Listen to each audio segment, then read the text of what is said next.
Bismillahirrahmanirrahim. Alhamdulillahillazi an'ama alaina ni'matal imani wal islam.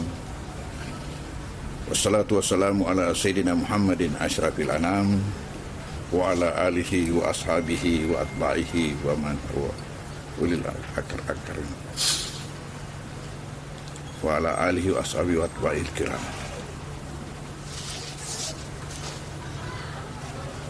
Siapa yang tidak mengenal Andre Gurutah Mbok Lale? Mulai daripada rakyat kecil sampai kepada orang yang paling besar di negara ini tahu siapa Gurutah Mbok Lale.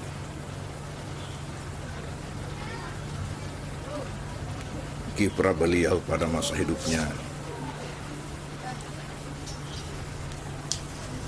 seluruh hidupnya diwakafkan untuk membangun bangsa dan umat ini.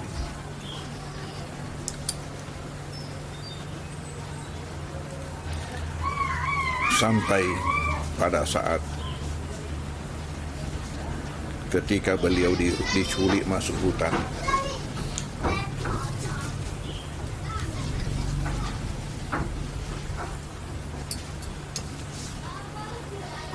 pada bulan Juli tahun 55,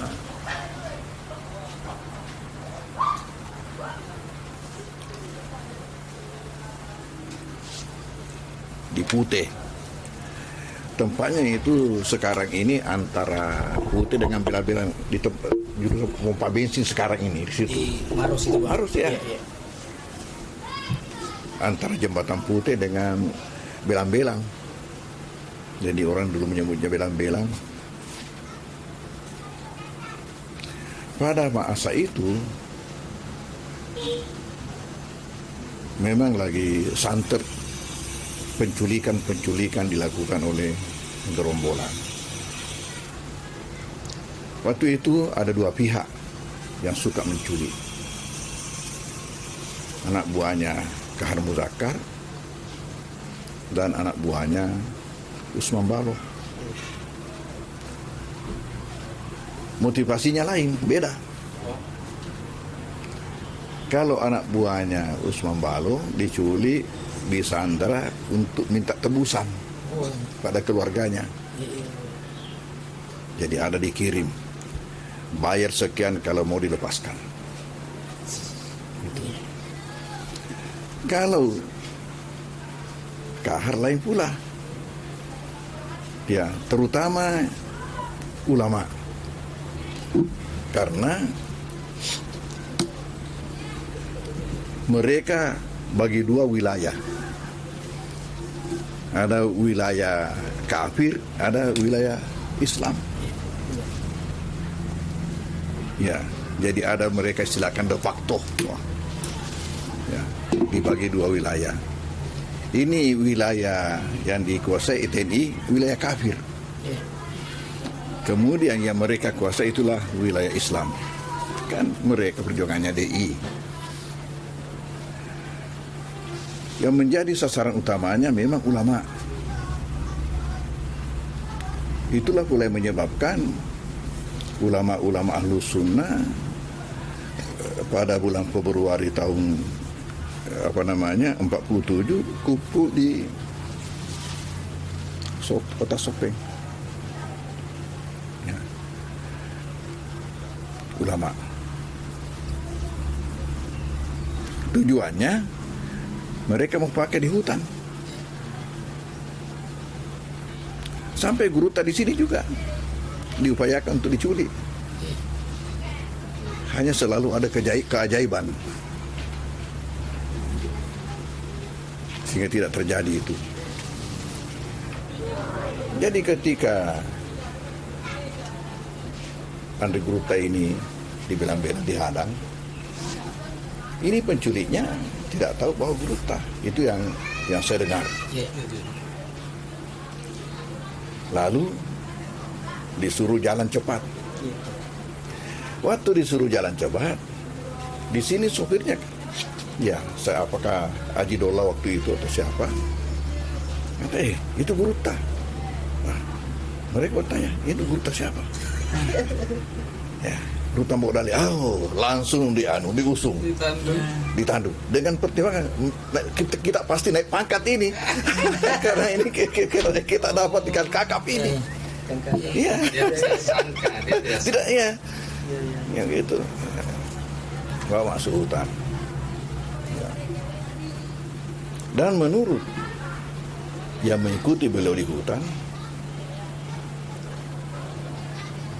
seperti Haji Mustamin di Palopo, ya, itu banyak cerita beliau dalam almarhum bahwa beliau itu sebagai ulama, ya, artinya serbaguna. Serbaguna. Kalau ada yang sakit, ya kasih obat lewat air. Dan begitu kita katanya tiba di satu tempat, suruh buka kitabmu, belajar lagi. Tiba di satu kampung, terus lagi mengadakan pencerahan pada masyarakat di situ. Dan beliau itu merasa bahagia sekali apabila telah berhasil meluruskan akidah masyarakat di satu tempat.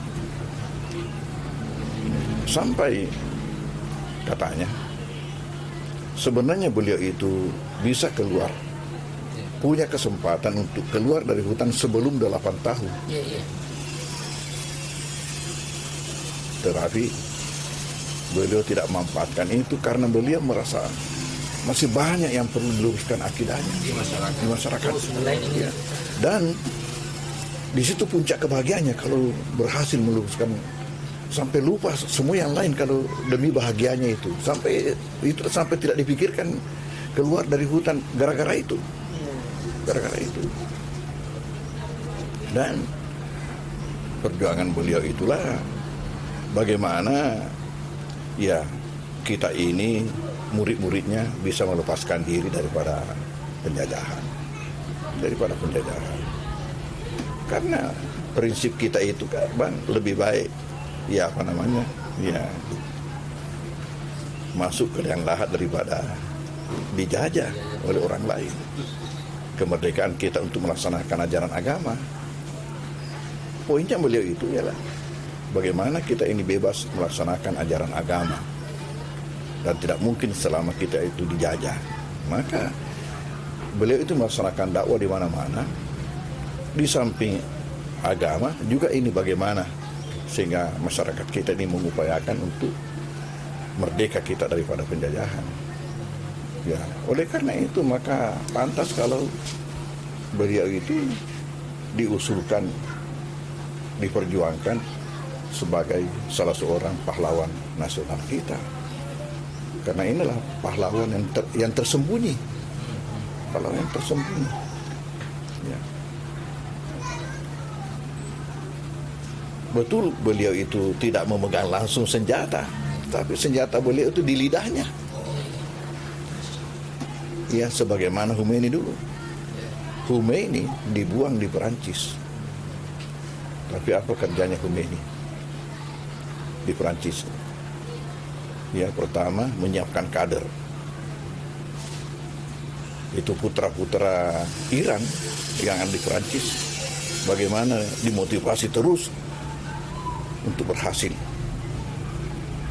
Dan beliau sudah mengatur, kamu nanti jadi presiden, kamu jadi ini, kamu jadi ini. Ya. Dan beliau itu betul-betul ikhlas. Saya mendengar dari teman waktu di Kairo yang selesai di Iran, mau melanjutkan S2-nya di Mesir. Ya, ada dari Iran belajar. Ini teman-teman dari Palu. Menyebutkan kesuksesan Khomeini itu.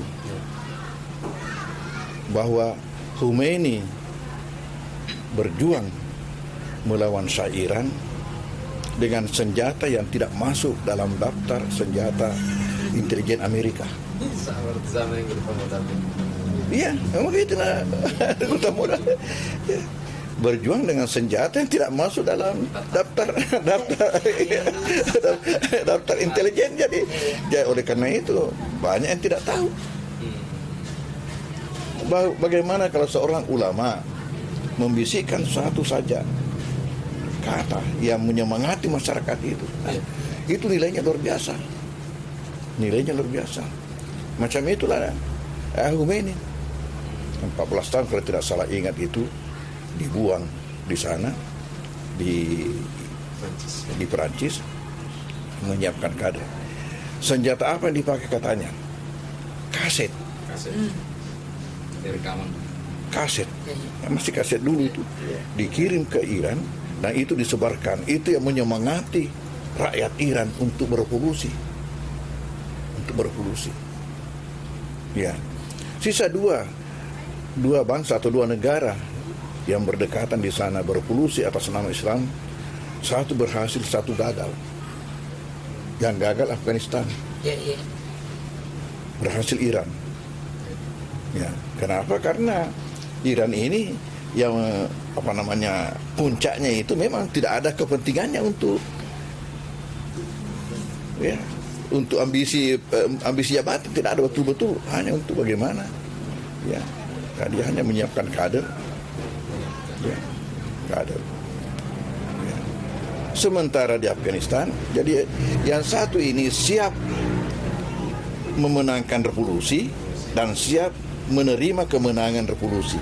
Ini Iran. Di Afghanistan siap memenangkan revolusi tapi belum siap menerima kemenangan. Betul. Akibatnya itulah yang sampai sekarang. Itulah sampai sekarang.